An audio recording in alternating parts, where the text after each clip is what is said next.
نحمده ونصلي ونسلم على رسوله الكريم أما بعد فأعوذ بالله من الشيطان الرجيم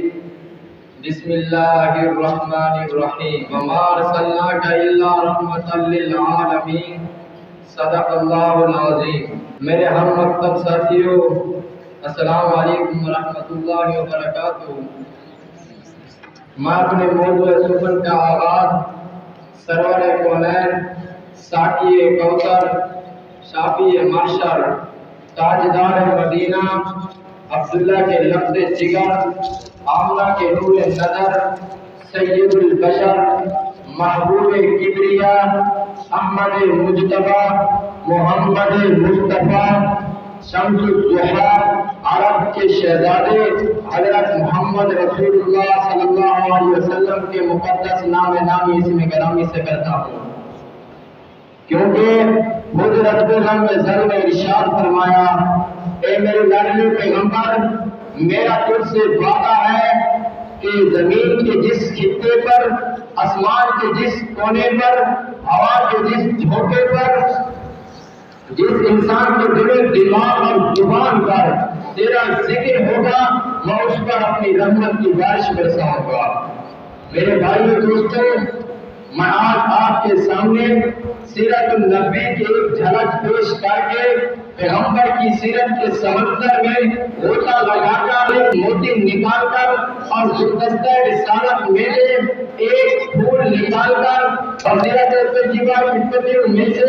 صرف ایک پتی توڑ کر اور آپ کے کردار کی خوشبو میں سے صرف ایک مہک پیش کر کے سیرت کا وہ نقشہ کھینچنا چاہتا ہوں، تاکہ پوری کائنات کے سامنے یہ بات ظاہر ہو جائے کہ میرا نبی کتنا عظیم ہے، میرا پیغمبر کتنا اعلیٰ ہے، افضل ہے، اکمل ہے، احسن ہے، کامل ہے۔ میرا عقیدہ یہ ہے کہ پوری دھرتی کی 7 زمینوں کو جمع کر دیا جائے، 7 آسمانوں کو جمع کر دیا جائے، ہوا، فضا، خلا، نباتات، جمادات، چرند پرند، انسان، حیوان، نوری ناری، چاند، ستارے، سورج، ستارے، شمس و قمر، حجر و شجر، پوری دھرتی کے 18,000 مخلوقات کو جمع کر کے عدل کے ایک پڑھنے میں رکھ دیا جائے، اور دوسرے پڑھنے میں حضرت محمد مصطفیٰ عبداللہ کے لفظ جگر، آمنہ کے نور نظر، سید البشر حضرت محمد مصطفیٰ کو رکھ دیا جائے۔ کمرے والے کے سامنے پوری کائنات نیچ ہو جائے گی۔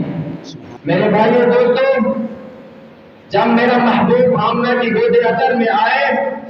تو آمنہ غور و فکر کے گہرے سمندر میں ڈوب جاتی ہے، آنکھوں سے آنسو جاری ہو جاتے ہیں اور بار بار یہ خیال ستاتا ہے کہ کاش آج عبداللہ ہوتے جو اسے دیکھ کر خوش ہوتے، کہ کاش آج عبداللہ ہوتے جو ان کے رخساروں کو چنتے، کہ کاش آج عبداللہ ہوتے جو ان کو ساتھ لے کر مکے کا طواف کراتے، کہ کاش آج عبداللہ ہوتے جو ان کو چلنا سکھاتے، کہ کاش آج عبداللہ ہوتے جو ان کے لیے پھول اور پتیاں لاتے۔ میرے رب کائنات کی رحمت کو جوش آیا، میرے رب نے فرمایا، اے آمنہ تو اپنے بیٹے کے بارے میں، مستقبل کے بارے میں کیوں فکر مند ہوتی ہے؟ اگر اس کا باپ نہیں جو اسے دیکھ کر خوش ہوتا تو کیا ہوا؟ میں اس کا رب ہوں جو اسے دیکھ کر خوش ہوگا۔ اگر ان کے رخساروں کو چاہنے والا کوئی نہیں تو کیا ہوا؟ میں ان کے رخساروں کا ذکر قرآن مجید میں کر دوں گا۔ آمنہ تو فکر نہ کر، میں تیرے بیٹے کے لیے 4 ستاروں کو کھلونا بنا دوں گا، میں تیرے بیٹے کو درختوں سے ہم کلامی کراؤں گا،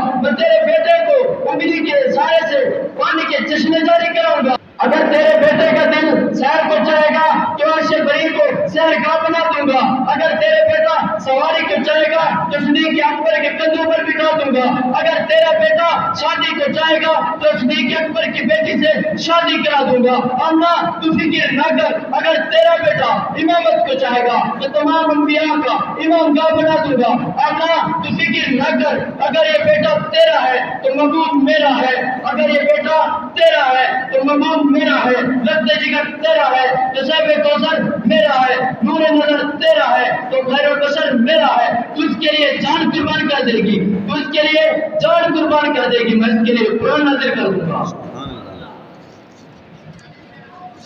آمنہ اگر تو اس کو اپنا نصیب کہے گی تو میں اس کو اپنا حبیب کہوں گا، تو اسے خوبصورت کہے گی تو میں اسے بدسہا کہوں گا، تو اسے حسین زلف والا کہے گی تو میں صاحب اللیل کہوں گا، آمنا اگر تو اس کو لال کہے گی تو میں صاحب کمال کہوں گا، تو اس کے لیے خوشبو تلاش کرے گی، میں اس کے لیے خوشبو اس کی پسینے میں رکھوں گا، یہ خوشبو اس کے جسم کی ہوگی، یہ خوشبو نبوت کی خوشبو ہوگی، یہ گھر چرچے مشرق مغرب شمال جنوب میں ہوں گے۔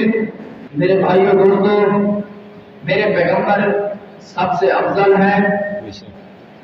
میں آپ صلی اللہ علیہ وسلم کی سیرت کے کس کس پہلو کو بیان کروں؟ میرے نبی کی، میرے پیغمبر کا ایک پہلو وہ بھی ہے جس کو انجیل بیان کرے، اور ایک پہلو وہ بھی ہے جس کو تورات بیان کرے، اور ایک پہلو وہ بھی ہے جس کو زبور بیان کرے، اور ایک پہلو وہ بھی ہے جس کو قرآن مجید کے سپارے بیان کرے،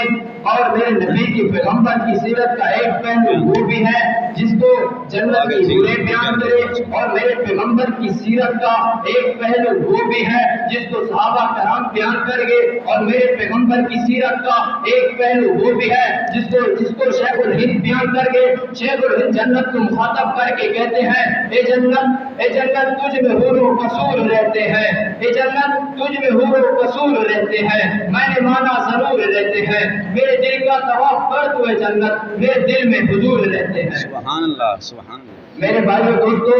میرے پیغمبر کی سیرت کا ایک پہلو وہ بھی ہے جس کو حضرت عائشہ رضی اللہ تعالی عنہ بیان کرتی ہیں۔ کسی نے حضرت عائشہ سے پوچھا، اے عائشہ، آپ نے آپ صلی اللہ علیہ وسلم کی زندگی میں 9 برس گزارے ہیں، یہاں تک کہ آپ صلی اللہ علیہ وسلم نے آپ کو طیبہ طاہرہ صدیقہ جیسے لقب بھی دیے ہیں، ذرا آپ بتائیں آپ صلی اللہ علیہ وسلم کی سیرت کے بارے میں۔ تو حضرت عائشہ فرماتی ہے، ایک سورج وہ جو آسمان پر جگمگاتا ہے، اور ایک سورج وہ جو میرے حجرے میں جلوہ افروز ہے،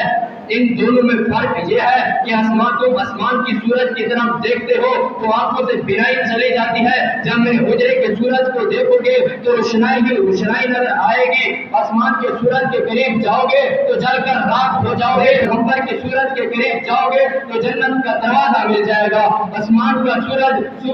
صبح فجر کے بعد طلوع ہوتا ہے، میرے حجرے کا سورج عشاء کے بعد طلوع ہوتا ہے۔ جب میں 1,24,000 انبیاء کرام کو دیکھتا ہوں تو وہ سب میرے نبی کے مقتدی نظر آ رہے ہوتے ہیں، اور میرا نبی ان سب کا امام نظر آ رہا ہوتا ہے۔ عرش کے پاس پر دیکھتا ہوں تو عرش میرے نبی کے قدموں میں نظر آ رہا ہوتا ہے۔ میرا نبی ہنسی اتنا کہ یوسف علیہ السلام کو دیکھنے والوں نے اپنی انگلیاں کٹوائی، میرے پیغمبر کو دیکھنے والوں نے، سمجھنے والوں نے اپنے بچے شہید کرا دیے، اپنے جانیں قربان کر دی۔ میرا نبی قدم اٹھاتا ہے تو سنت بن جاتی ہے، میرا نبی عمل کرتا ہے تو شریعت بن جاتی ہے، میرا نبی گفتگو کرتا ہے تو حدیث بن جاتی ہے، مکہ آئے تو مکرمہ بن جاتا ہے، مدینہ آئے تو منورہ بن جاتا ہے۔ میرے بھائیو دوستو، میں پیغمبر کی شان کو کیا بیان کروں؟ میرے پیغمبر کی شان اتنا ہے کہ جہاں سے ہماری روشنائی ختم ہوتی ہے وہاں سے آگے میرے پیغمبر کی برات جاتی ہوئی نظر آتی ہے۔ وما علینا الا البلاغ۔